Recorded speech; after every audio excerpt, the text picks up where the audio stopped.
My name is Leon Robin Wiesner, and I'm very keen to talk to you today about sustainable investing. What does it mean? Why is it important? What are some completely passive, sustainable investing opportunities? And what are some common critiques of sustainable investing? Let's jump right into it. Alright, so sustainable investing seeks to align your money with your moral values, right? Because there's a lot of things happening in this world. We have a climate crisis, we have social inequality, we have corporate governance failures, we have wars being fought, and industries or initiatives that we do not see as sustainable. And with sustainable, I mean, providing good things for us people in the current as well as for future generations to come, kind of looking ahead, what can be good for enduring welfare for all people and abundance, well-being for all people on this planet. The world is heading this way. There's global efforts towards achieving a more sustainable future. Now, let me give you a couple of examples. So we have global regulations that are aimed towards creating a more sustainable future, right? So, for example, we have the European Green Deal, which at its center tries to achieve carbon neutrality by 2050, right? So there's a lot of money being pumped into this, and there's regulations being developed in order to achieve this vision of a net zero future by 2050, right? And then we have the Chinese 5-year plan, which includes an aim for carbon neutrality by 2060, with supply chains being directed towards mass manufacturing, renewable energy infrastructure, such as solar panels, to achieve this vision, right? And that's just one example. There's a lot happening in this space. And then we have, in the United States, we have the IRA, right? The Inflation Reduction Act, which pumps billions of dollars into the economy, also in context of the US's ambition to achieve net zero emissions by 2050, right? So there's a lot of efforts being implemented in order to achieve that. The money is going towards net zero, right? The money is going towards sustainability. So there's this global trend, right? And it's unstoppable. So at the beginning of 2020, the Global Sustainable Investing Alliance has estimated the total market of these ESG investing to be at around $35.3 trillion, which is like an insane amount of money. And in the last 2 years alone, this has grown by about 15%, right? So there's huge growth there. So the world is going net zero, the world is going sustainable, and it needs money to finance it. So this is where we as investors can really profit and really make some money there, because a lot of people do it, and in the long term, that's where you're going to make a lot of money. And that doesn't even mention nature, right?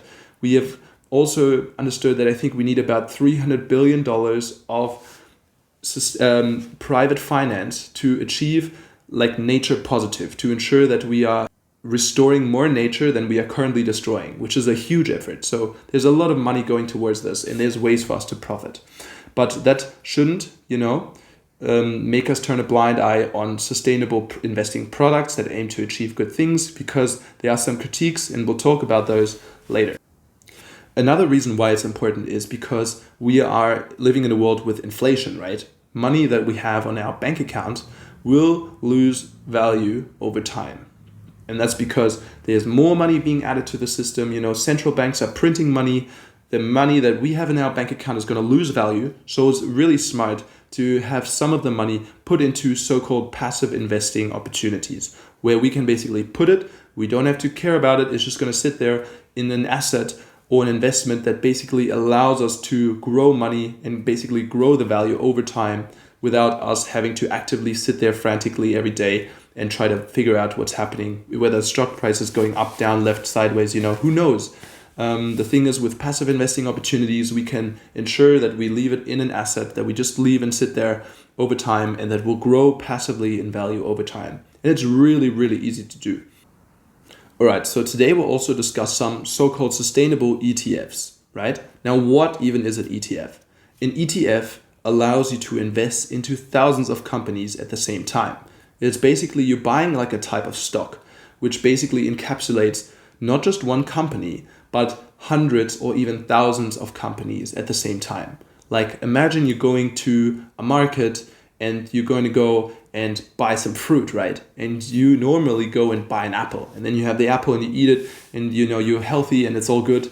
But an ETF allows you basically to go out there and buy a basket of different fruits, right? You might go and get an apple, you might get a banana, you might get a kiwi, you might get an avocado, or avocado is not a fruit, but you get my point, right? You get a bunch of different ones. It's better for your body, it's better for your health, because now you're getting different vitamins that you might not have gotten with just the apple. So, with an ETF, it's somewhat similar. Instead of one company, you're buying one stock of one company. Now you're buying a pool of stocks from different companies, which means you are diversified.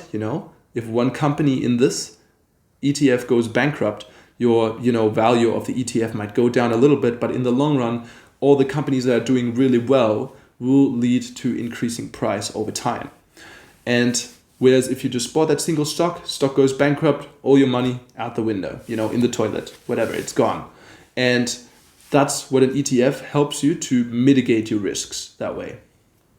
So they typically display a type of index. Like, for example, there's an S&P 500 index, which tracks the top 500 companies that are traded in the United States, right? So it's pretty big companies that are doing really well, and you put your money in there, leave it there, it will grow in value over time, because these companies, they're damn big, they grow, and so will your investment. So these ETFs, they come with a fee that you have to pay. It's a very small fee, it's a management fee of about 0.5, 0.05 or 0.7% per year, which is not really a lot, but it might impact your choice in which ETF you choose, because some might be a bit higher, some might be a bit lower.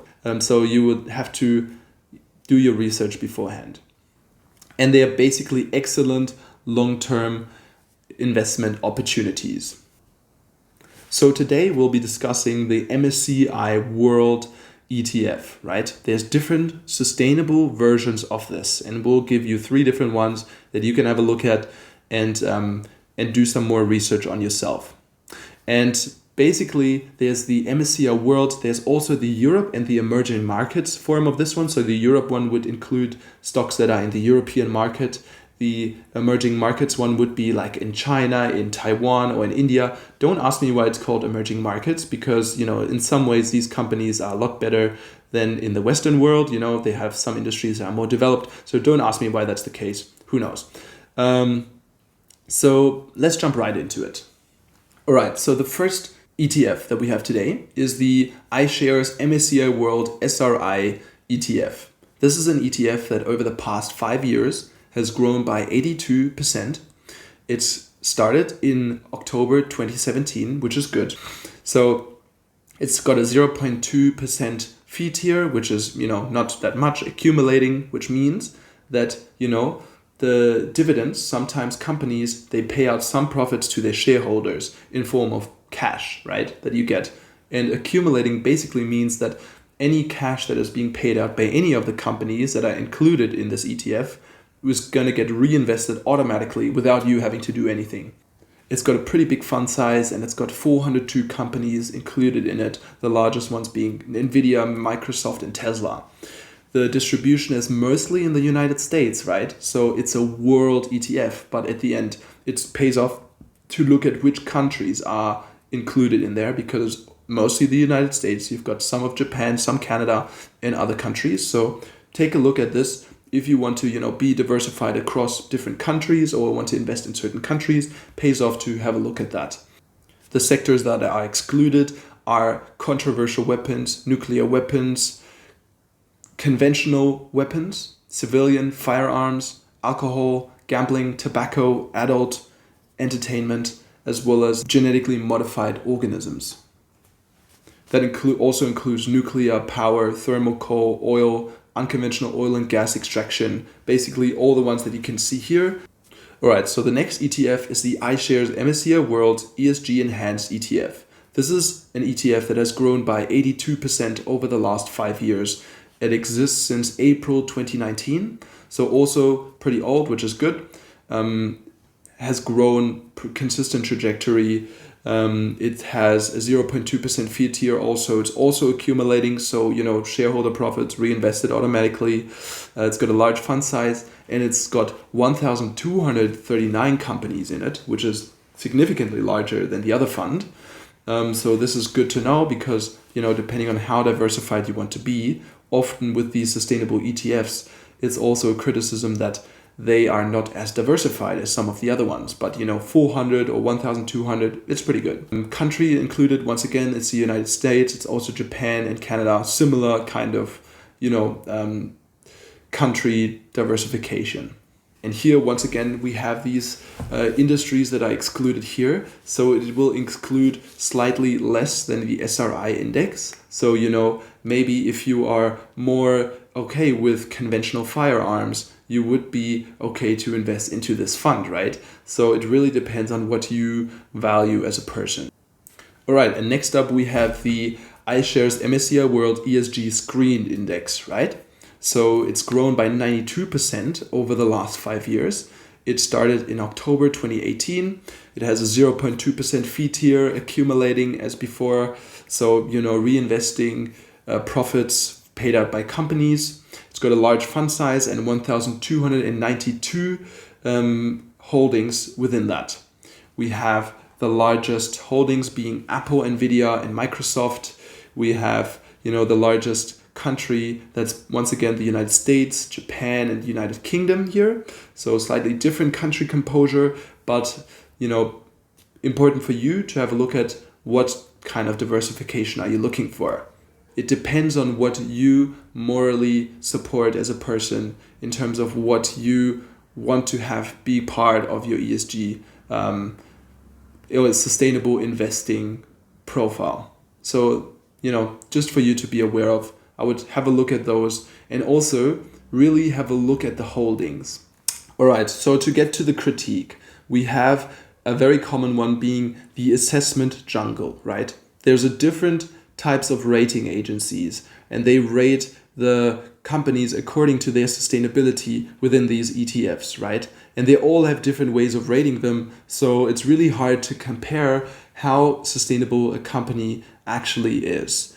And if you look at these holdings of these ETFs, like the companies that are included in them, some of them, seem potentially unsustainable or not even fitting to the criteria according what you believe is true for that. So for example, we have companies like One OK or Williams, for example, that are included that are fossil fuel companies in the SRI index, which says that it doesn't include fossil fuel companies in it. So, you would have to do your own research and see, are you okay with that or not?